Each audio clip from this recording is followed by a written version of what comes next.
But the more attached we are to that ego, the harder it's going to be to let go of it and to go home, so to speak. Um, and so I think that that is what keeps us here.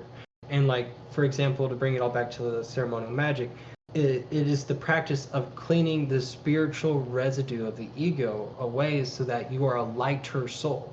And you can see this play out in like the story of the Egyptian Book of the Dead, where your heart is weighed on the scale of Anubis, and like if it's not as light as a feather, you don't ascend, so to speak. And so, in the same right as what we're talking about now, that plays out as well. Is that our ego isn't necessarily a sin, but it's very, very heavy, and it's a tool meant for here, so it doesn't get to cross over.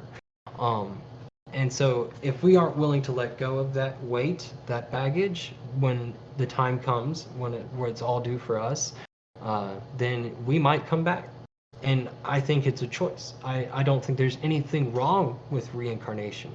In fact, I think reincarnating is probably more honorable because we're coming down here and we're co-creating with the Creator. We're here to experience the boundless beauty that is life. And so there's no like right or wrong in this. It comes down to the individual. Do they want to continue and keep coming back and having these beautiful experiences and meeting beautiful people like we do every day and experiencing life, or just, going back home? I really do think it's that simple, and that through meditations, practices, you will come to peace with whether you'd like to keep incarnating or if whether you'd like to ascend.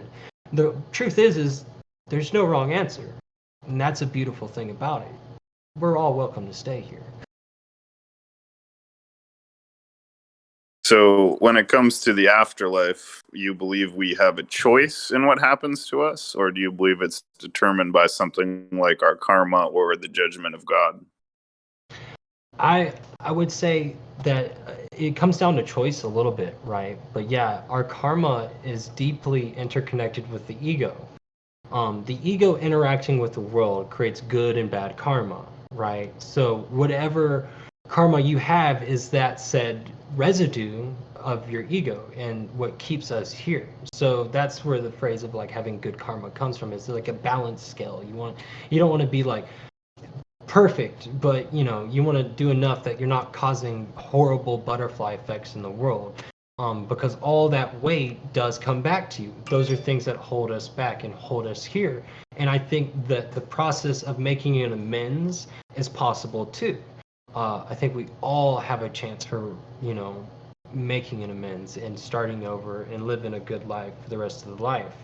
And by that point, it's like a spiritual journey, and the individual still, again, is left with a choice of like, do they enjoy being here? Do they enjoy the experiences enough to keep coming back and helping the world be a better place, or to just, I've spent my time. I'd like to move on for a while. And I think we'll all go up there, hang out for like a few million years, and be like, all right, time to go back. Since the time is now. Like, I genuinely think that it's always a choice in that sense. But the baggage of our karma is going to very much affect how hard that journey to and from the afterlife and here is going to affect deeply. Yeah. So humans are capable of going to these other dimensions.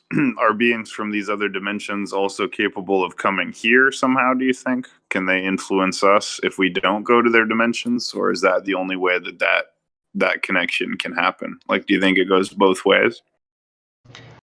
I would say yes, it can go both ways. People hear stories all the time of people in great, great distress and beings coming to them and helping them understand and gifting them knowledge and things of this nature.